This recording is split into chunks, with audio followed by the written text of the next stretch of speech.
All right, hello world. We are here with Sarah Ray, faculty of HSU and also staff. How are you doing today? I'm doing great today. Love this weather. Oh yes. Oh, and the family. Hello.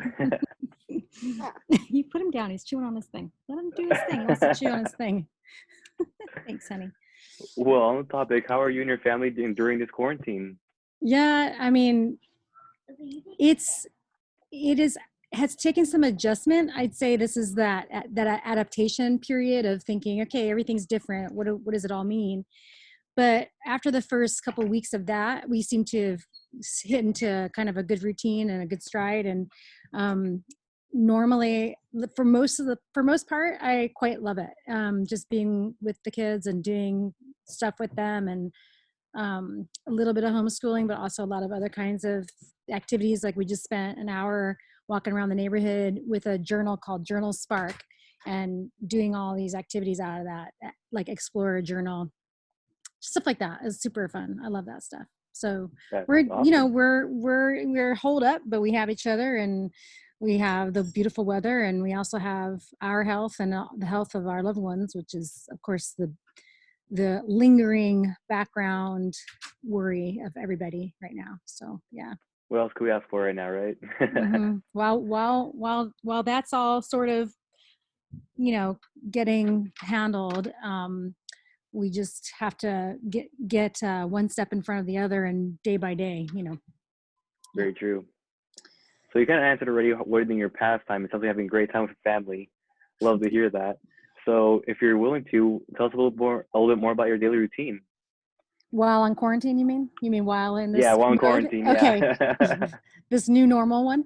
Exactly. Yeah, so daily routine, get up, and one of the things I love about not having to get going to school and stuff in the morning is that I like to hang out for a long time in my bed and catch up. I always write my morning pages in my journal.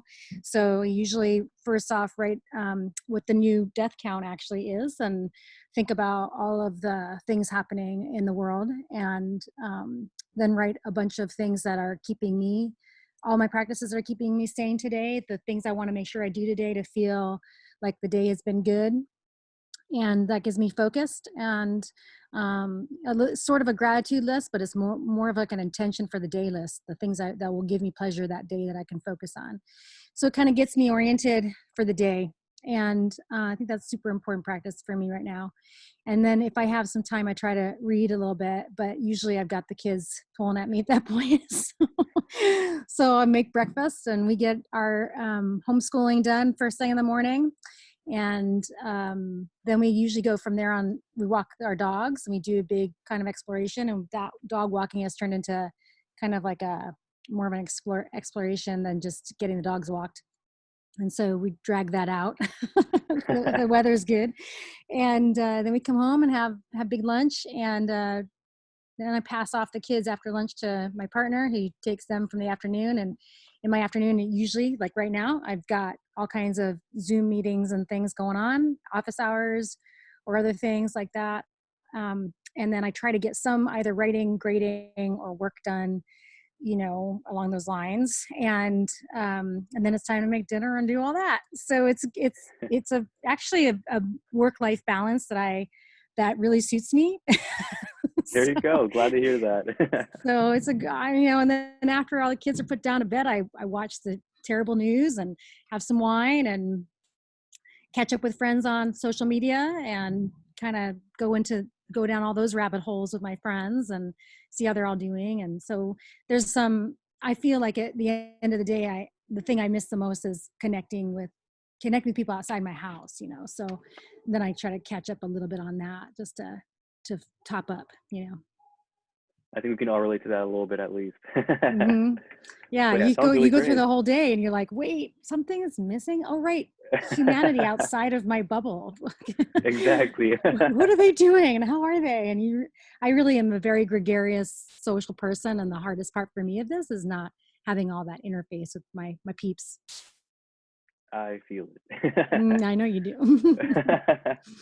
We're in this Moving boat, my on. friend. We're in our extrovert boat here. It's Oh tough, yeah. but Oh, moving on.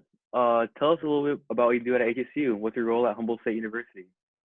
Yeah, so I came into HSU in 2013, and before that, I had my first job out of my PhD was to be a professor of English and environmental studies. Was actually hired as an English professor at University of Alaska Southeast in Juneau, Alaska, and there they had just started a new program, a brand new program, a BA in Geography and Environmental Studies, and I had this interdisciplinary background where I had a secondary emphasis in geography, and my PhD was actually in environmental studies. So I sort of raised my hand and signed up for leading that, and then did that for 4 years till this job at Arcata came up, and I wasn't really happy in Juneau. And really, I'm from California, but I didn't want to go any farther south than here. Yeah. I had lived in Oregon for a long time, and so to me, Oregon was so perfect. And so when Humboldt State opened up a job in my field, and in fact, it was leading an environmental studies program, which I thought, oh my gosh, this is like what I dreamed doing. And I've been trying it out at UAS. And so came here to do that. And really what I've come here to do, and what I sort of told people during my interview process that I would bring to the program, is a real strength in the humanities, because my background is in the humanities. I have a religious studies degree and American studies MA, and my PhD is really more in English than any other field, because the program at University of Oregon kind of has you in lots of different places, but you kind of get a core training in a particular discipline, and mine was English. And so I knew I could bring this a real humanities focus to a school, which is HSU, which has so many sciences. And so the sciences, and even somewhat the social sciences, already had a lot of strength here at HSU, but the environmental humanities had almost nothing going on here. And so that has really been what I brought. And then in addition, the secondary thing is that I had done all my work on environmental justice. So all my previous work, my book and my dissertation and all my work had been in the field of environmental justice. So theorizing and thinking about how to make environmentalism and environmental studies much more attentive to issues of social justice. And so my first book was about how it is that the environmental movement has actually been quite unjust socially, and how the environmental movement has actually created all kinds of forms of social injustice. And so I really could see that this university wanted to move in that direction. It had it in its mission, and it just didn't have anything on the ground or in the curriculum. And so that's like the larger picture of what I'm doing on the campus. But so I lead a program. I've helped develop it. It was started in 2012. And so they brought me on as the first leader of it. And so I've been just kind of guiding it in those directions. And we got a new faculty in environmental justice, which is Dr. Chetty. And so we've just grown and grown and grown. And that's been super fun. And that's my role on campus, is trying to make this program be really useful for students and really meaningful for the world. That's amazing. Commendable. Well, it's been fun. It's super. I feel so grateful that my position at HSU gives me so much autonomy to do that. So That's truly awesome. Glad to hear all that. yeah. Moving on, I'll kind of talk about Zoom for a second. How has Zoom been in your experience so far? My feeling about Zoom is that you can't feel the affect of the people in the room, and I'm a big affect person. So Yep. I come into a room and I feel the vibes. I have like hyper empathy issues, so I can't feel vibes, and I find that very, that makes it hard for me to figure out how I'm pitching, what I'm saying, what I'm doing. And frankly, I'm not doing almost anything on Zoom with my students except for office hours. And so I'm not doing classes. I'm not running classes. I've given that completely up. I mean, there was no way that I was going to make students show up to Zoom meetings for class. That's my personal feeling about it. Yeah. So the most Zoom I'm doing is office hours, and then I have to show up to various meetings with other colleagues, and it's just fine. I mean, it's, everybody's doing it. It's fine, but I wouldn't be running my classes through it. I'll tell you that much. Sounds good. Well, we had a question because I've heard many people have had some funny or silly moments with Zoom. Have you had any funny or silly moments using Zoom? other than what you just saw. I mean, my kid will show up and like start narrating her day in the middle of my meeting. It's like the people on the other side just have to kind of listen and hear what she has to say about the tick she got and what she's having for lunch today or whatever. So Our everybody's new got to see the coworkers. dogs, Yep. I'd We say all the love seeing our focus pets. on, it's sort of the way when Facebook came around, it made our colleague, like it made our work and our personal lives, the boundary between our work and our personal relationships kind of blurred. And I think Zoom has that effect too. It's blurring those privacy boundaries. We see each other's family lives, we see each other's dogs and our physical spaces, and see each other in our unshowered yoga pants selves, and I think there's something quite potentially very beautiful about that and really vulnerable about that.